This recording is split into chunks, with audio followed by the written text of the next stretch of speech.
this is my least favorite level when it comes to secret exits, because the two exits are literally right beside each other. In theory, what makes secret exits great is that they encourage exploration. Like, a great example is the lake level in Vanilla Dome. Like, you have one secret exit that rewards you for, like, going somewhere with a P block. And that's, like, to the left. You wouldn't expect to go to the left and get rewarded in a platform. But, yeah. Like, secret exits, they should be about, like, alternate pathways, like rewarding exploration. And they're not about literally, well, I guess they are about going through the whole level. I always like doing this. I love that you can use the cape to skip a whole bunch of that path. I don't know what he's called. I just know that it's tedious going, like, using him. I do like that it's longer than the one that I used before, though. So it gives you more reaction time. But still, I just barely avoided getting hit by that ball and chain. It does make it exciting, though. Like, just barely avoiding getting hit by them. And just barely avoiding walking up the edge of this thing.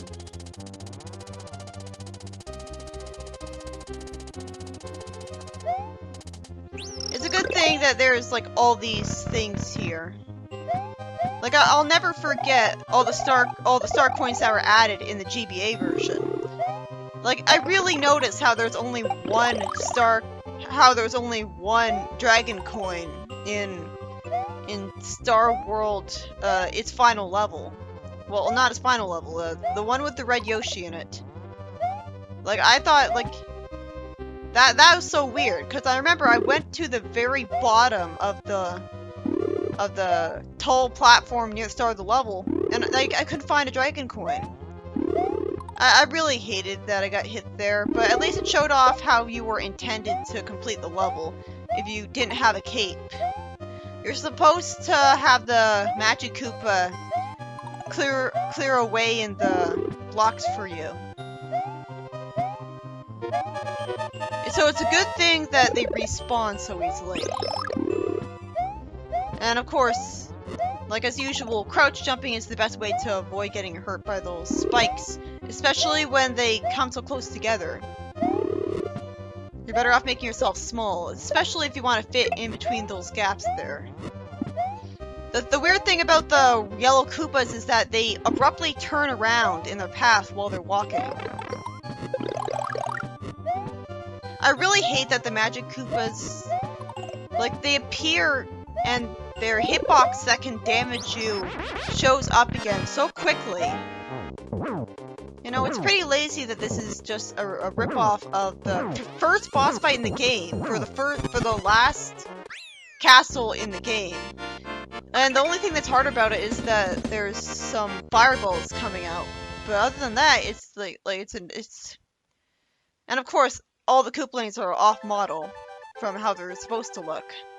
None of them look how I'd expect, other than Wendy. Wendy got the preferential treatment for some reason. How does he have the super strength to throw that castle?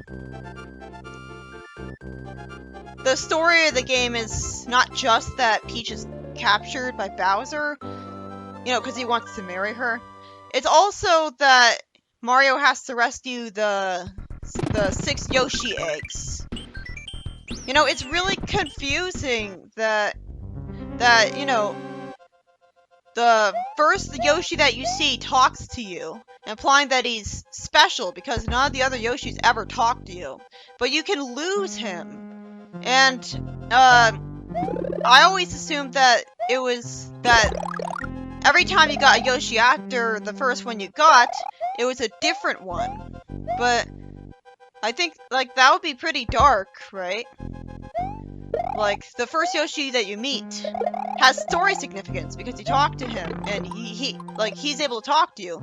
But if he can die because he can just run off the edge, then that's pretty dark. for the story. So it has to be that he's getting kidnapped over and over and over again every single time you lose Yoshi. Meaning that he's way worse of a damsel than Princess Peach is. I guess every time, even if he falls down the bottomless pit, the Magic Koopa just saves him. Because I guess there's just a Magic Koopa that anticipated that he was gonna fall in that pit because he's spying on him with a crystal ball. But if that's the case, why doesn't he just teleport to him directly no matter whether you're riding on him or not? So it really makes no sense in the story.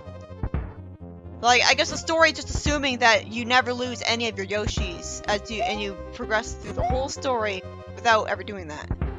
You can actually clear this without using the run button, but it's extremely pixel perfect to the point where you have to jump. You have to basically do a wall jump by accident of the game. I hate this level. Like that one section at the end. It's way too precise with the timing of the jump. Like that one last jump. Like the spikes, the spiked platform grinder, or whatever they're called. I hate them.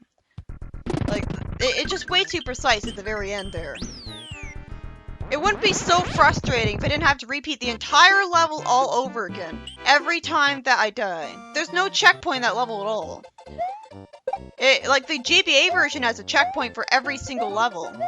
But by the end, it made me feel like they rushed the game, and that's the only reason for why they don't have checkpoints in all of the levels. Because that seems like such a basic common thing, that they should have checkpoints. So, like, I felt like I already proved that I could get through this level. Why do I have to repeat so much of it all over again every time I die? Like, it's not even like the entire level is really difficult. It's just that one part that's really cheap. For the most part, the level is pretty boring because you have to constantly wait around to have a safe opportunity to progress. But I do like that you have to rely on the coin block, the control coin, in order to progress with a level. And of course, the coins are affected by the P-switch, so you can actually make a path for yourself to progress. So, and I do love the background here. Like, it's always at night. Like, in the story, it is pretty confusing logically that Mario doesn't get extremely tired from non-stop venturing without ever going to sleep. But I guess we're supposed to assume that, story-wise, he actually does take breaks to sleep every time he needs to. But, like, there's also no indication that he ever runs into any food. And no toilets either. So he just makes that whole adventure all in one go, and somehow he can handle it. But that's a problem for all platformers, really. Like Sonic 2. Why isn't the camera scrolling up? Seriously, that seems like a really bad glitch. Like, I thought I would be able to make it to that secret exit by just doing that, but nope. I think that you can scroll up the camera just fine in the GBA version. I think that I can do that fine in the GBA version, so I don't know what was going on there. I always knew about this glitch, even when I was a kid. Like, that mushroom is just... They should have known not to put that mushroom block there. And they also should have known not to pointlessly put all these... I swear, 99% of the pipes in this game don't actually lead to a secret area. So why do they put them there, if they're not even going to have piranha plants jumping out of them? You know, I really wish that they just had all of the pipes that had piranha plants to jump out of them be a certain color, so that you knew what was going to happen ahead of time. And those pipes would never have any secret areas. Like, that would be keeping things simple and intuitive, instead of you having to trial and error it. I wasn't expecting the jumping piranha plants to literally be called that. I thought they would be called some fancy new name, but that is pretty convenient for me, at least.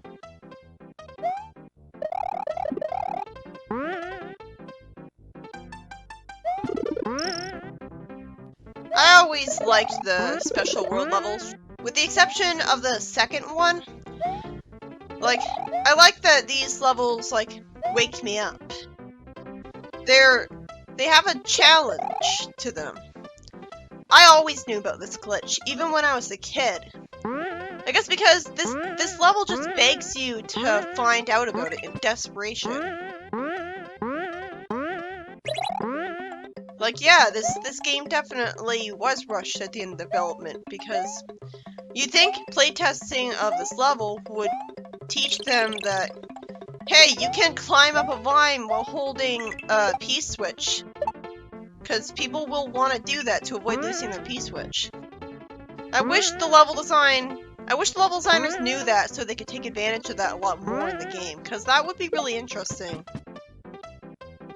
I know that you can clip into that pipe. I know that's possible to do, but I wasn't able to do it. You know, I think something actually new about this game is that you can crouch while you're small Mario. I think that in the really early Mario games you can't do that, because I guess the game decided that you're small enough. I like that you can do this. Like, I also really like that the vines actually were programmed to go through the coins instead of being stopped by them. That's considerate of the game, because you'd think that the coins would be solid. Because, you know, they're coins.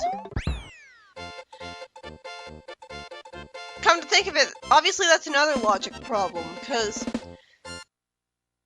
the coins have to function like rings do, where they vanish into hammer space after you collect them. Because if they were just normal coins and they're totally solid, then how would Mario be able to put away all of them? Or like 100? But yeah, obviously when you stand on the special world map for too long, then you start hearing the remix of the earlier Mario game theme. Like a remix of the Mario world, of the Mario theme. Mario World has a completely different theme from most of the Mario games. This is easily the worst level in the game. Well, I say that, but it's really not if you're really good at it. No, I would say that the last fortress is the worst level in the game. Like the last one that I showed off. Like, with this level, you have to be really precise about not getting hit by the enemies, because if you get hit even once, you lose your P-Bloom. You know, I could have so easily saved that if I had just used the cape on that thing. But yeah, if you press the L and R buttons, then sometimes the berries here will stop. Again, that seems like a basic play-testing thing that you'd think the debuggers would have discovered. Since they have the debuggers do the most inane things just to try to discover glitches. Like, Yoshi's house is such a pointless waste of development time. Other than eating berries and having the slim chance of getting a 1-up, there's really nothing to do there. But yeah, if you have a blue Yoshi and a cape, you also need a cape so that you can even make it far enough in the level in the first place. At first I went to this level without a cape. Bad idea. And of course, I have to go get the dragon coins anyways and push my luck.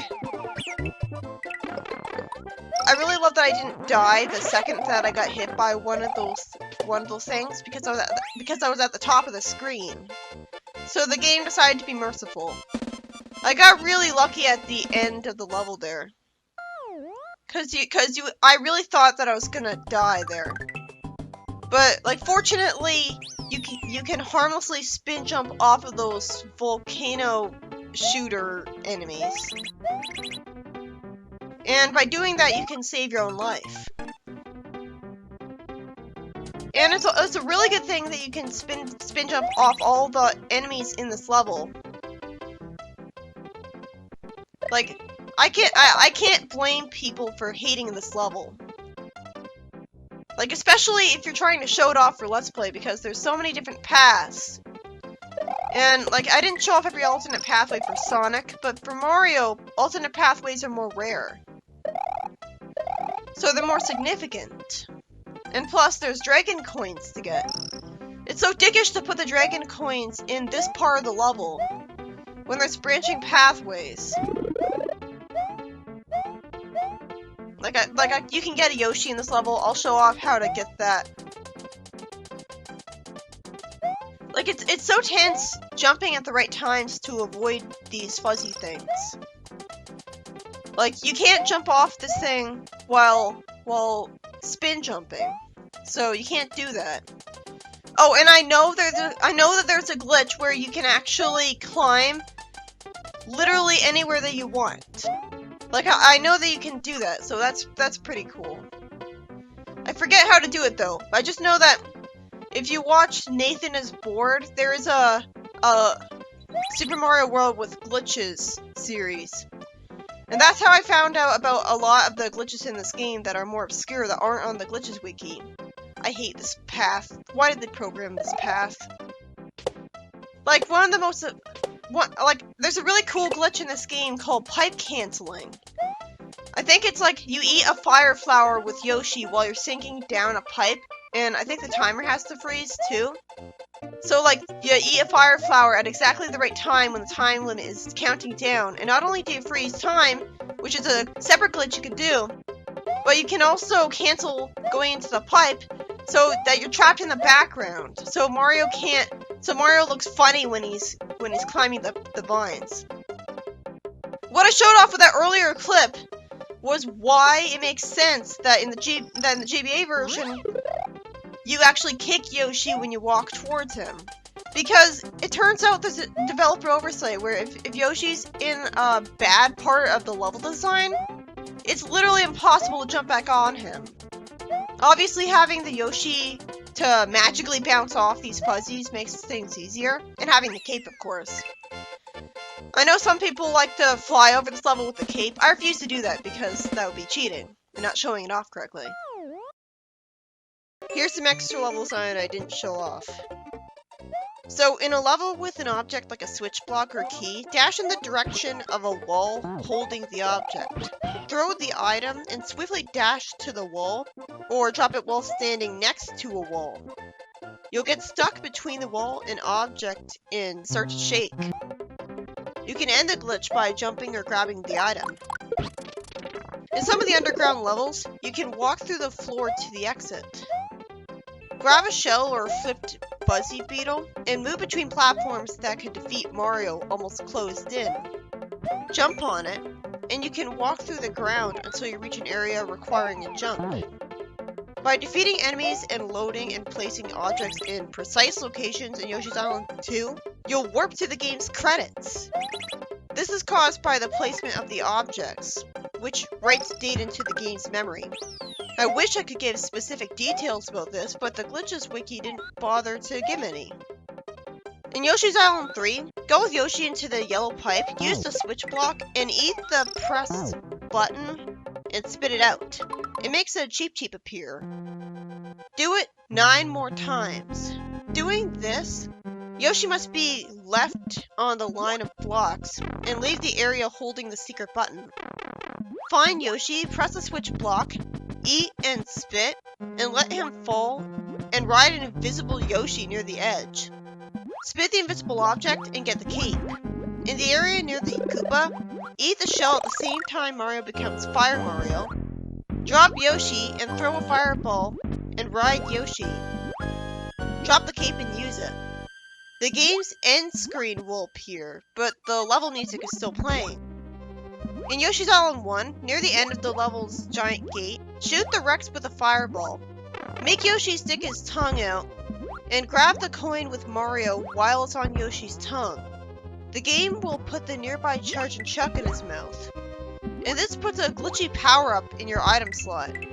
Depending on the level, it can show up as tons of things. Like an orb called a Magic Ball, a green bony beetle, or a green Cheep Cheep, or something glitchy. But it always acts like a magic ball to end the level for you. Failing the glitch can crash the game, like if you're hurt and become Small Mario before even eating the coin.